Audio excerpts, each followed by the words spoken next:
Just like other people all around the world, Robin Williams' death really hit me hard. I'm not the type of person who's usually involved with or affected by the lives of celebrities. Other celebrities have died, but the death of Robin Williams really struck a chord in me like none other. And it even more saddened me when I heard that it was a suicide. World Suicide Prevention Day is coming up on September 10th, and I thought that with what just happened and the fact that the Prevention Day is right around the corner, it would be an appropriate time to talk about the subject and for me to tell a story about when the tragedy of suicide brushed up against my life in my travels.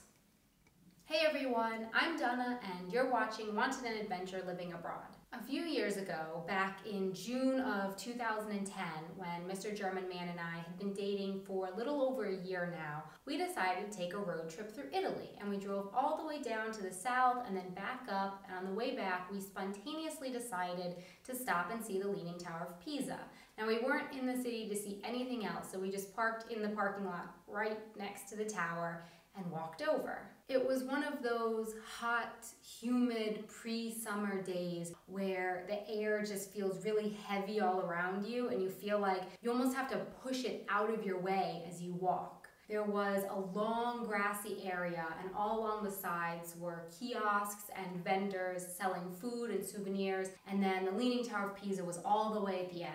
Mr. German Man is the photographer of the relationship, and so as soon as we got there, he was snapping photos of everything around and having me do all of the customary tourist shots, holding up the tower, and everything was lighthearted and fun. And then he finished taking pictures and was looking down at the screen of the camera, and I was still looking at the whole scene of everything around, which is when I saw it happen out of the corner of my eye. This shadow of a form seemed to launch out and down from the highest part of the tower, and my brain didn't or couldn't comprehend what it had witnessed. So without missing a beat, I blurted out to Mr. German Man, "Oh, wow, look at that. You didn't tell me that they had bungee jumping at the Leaning Tower of Pisa." He stared at me with alarm and questioned what I had just said, which is when I felt my face flush hot and my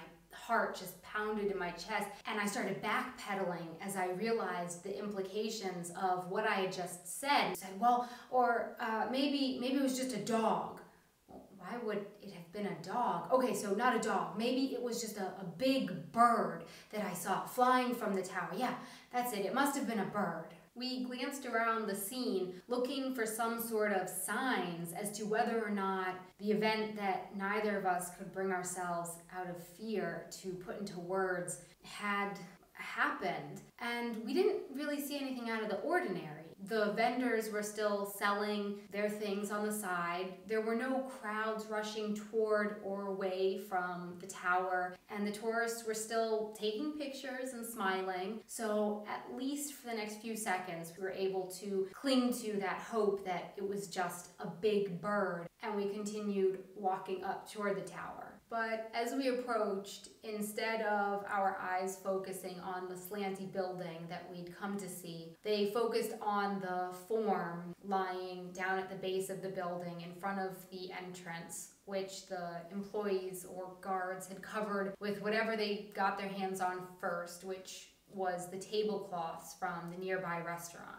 Not being able to actually see that it was a person for another split second, I was still able to hold on to the hope that it was a dog or a bird. But then I heard the sirens starting off far away, and then finally the ambulances pulled up, and I had to admit to myself what had happened. I felt hollowed out and really sick to my stomach as we made our way back to the car. Everything else during the day from that point on is just a blur in my brain. I remember getting into the passenger seat and falling into a really heavy sleep, and then I woke up hours later in a cold sweat. But this story is absolutely, most definitely not about me. It's about the, I later learned, 31-year-old woman who felt she so had no other option that she climbed over the ledge and jumped to her death. It's about the fact that I've also learned that since then, at least 3 other people have killed themselves jumping from the Leaning Tower of Pisa. And it's about the fact that, according to the World Health Organization, approximately 1 million people worldwide commit suicide every year, which breaks down to about 1 every 30 seconds. And the number of people who attempt suicide is 20 times that. That's 1 every 1.5 seconds. But this doesn't have to be the case, and there is something you can do. First of all, talk about it. Suicide is still a taboo topic, but it shouldn't be. The first step toward reducing suicides is to get the conversation going. So please talk with your friends and family about any experiences that you've had. Don't hold them in. Up until this point, I have told almost nobody about the incident in Pisa, but I'm changing that now. Let's open up the dialogue about suicide and make it something that isn't a taboo topic.